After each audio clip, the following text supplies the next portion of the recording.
বিসমিল্লাহির রহমানির রহিম। আসসালামু আলাইকুম viewers, welcome back to my channel every cooking story. Viewers, আশা করি সবাই ভালো আছেন। তো যেহেতু পাকা আমের সিজন, তাই আমি আজকে একটি পাকা আম দিয়ে রেসিপি তৈরি করব। পাকা আমের জুস বা লাচ্ছি, এই রেসিপিটি আমি আজকে তৈরি করে দেখাবো ভিউয়ার্স। তো ভিউয়ার্স, আশা করি ভিডিওটি শেষ পর্যন্ত দেখবেন এবং আমার সাথেই থাকবেন। আর আমার চ্যানেল যারা সাবস্ক্রাইব করেননি, ভিডিওটি দেখে ভালো লাগলে অবশ্যই সাবস্ক্রাইব করুন ভিউয়ার্স। তো এইখানে আমি আস্ত পাকা আম নিয়ে নিয়েছি 5টি। দেখুন কতটা সুন্দর দেশি পাকা আম। তো আমি এগুলো আম নিয়েছি। তো আপনারা চাইলে অন্য আমও নিতে পারেন। তো ভিউয়ার্স, এই কয়েকটা আম দিয়েই অনেক সুন্দর জুস তৈরি হবে। তো যেহেতু আমের সিজন, আপনারা চাইলে আমের কাঠ, আমের জেলি সব কিছুই তৈরি করতে পারেন। তো ভিউয়ার্স, এখন আমগুলোকে আমি ভালো করে ছিলে নেব ছিলারের সাহায্যে। এই যে ভিউয়ার্স, আমি ছিলে নিয়েছি।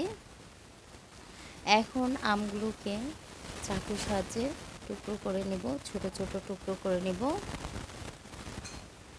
তো এই আমগুলো অনেকটাই মজাদার। বাচ্চারা তো এমনি আম খেতে চায়, আর জুস বানিয়ে দিলে তো কথাই নেই। তো ভিউয়ার্স, আমি এখানে আমগুলোকে ছোট ছোট টুকরা করে নিয়েছি। আর নিয়ে নিয়েছি দুধ 1 কাপ পরিমাণ, তরল দুধ নিয়ে নিয়েছি এখানে। ভিউয়ার্স, অল্প কয়েকটি উপকরণ দিয়ে অনেক সুন্দর এই আমের লাচ্ছি বা জুস তৈরি করা যায়। এখন একটি ব্লেন্ডারের জারে আমি দুধ ঢেলে দিচ্ছি, আর যে টুকরো করা আমগুলো আছে সেগুলো দিয়ে দিচ্ছি।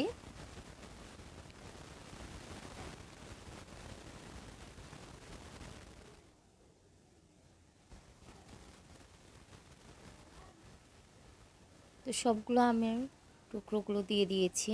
এখন আমি বাকি উপকরণগুলো দিয়ে দেব। চিনি দিয়ে দিচ্ছি। এখানে চিনি আপনার পরিমাণ মতো দিবেন। তো আমি এখানে 3-4 চামচের মতো চিনি দিয়ে দিয়েছি।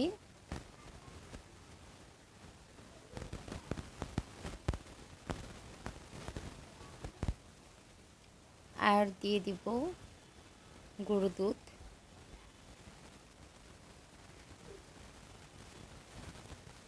তো ভিউয়ার্স, আপনারা চাইলে গুঁড়ো দুধ না দিলেও পারেন। এভাবেই দুধ দিয়ে আম দিয়ে জুসটা সহজভাবে তৈরি করে নিতে পারেন। তো এখানে আমি 3-4 চামচের মতো গুঁড়ো দুধ দিয়ে দিয়েছি। দিয়ে এখন ভালো করে মিক্স করে নেব, শরবত তৈরি করে নেব, জুস তৈরি করে নেব। তো বেশ দেখুন কতটা সুন্দর স্মুদি হয়েছে, কালারটাও অনেক সুন্দর হয়েছে ভিউয়ার্স। তো দেখলেন কতটা সহজ সুন্দরভাবে এই পাকা আমের জুস তৈরি করা যায়। তো যেহেতু আমের সিজন, আপনারা এভাবে তৈরি করে উপরে বরফের টুকরো বা বরফ কুচি দিয়ে দিতে পারেন। তো আমি এখানে বরফ কুচি দিয়ে দিয়েছি।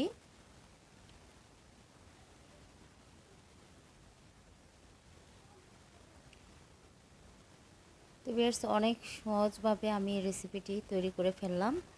আর আমার রেসিপিটি কেমন হয়েছে অবশ্যই কমেন্ট বক্সে কমেন্ট করে জানাবেন ভিউয়ার্স।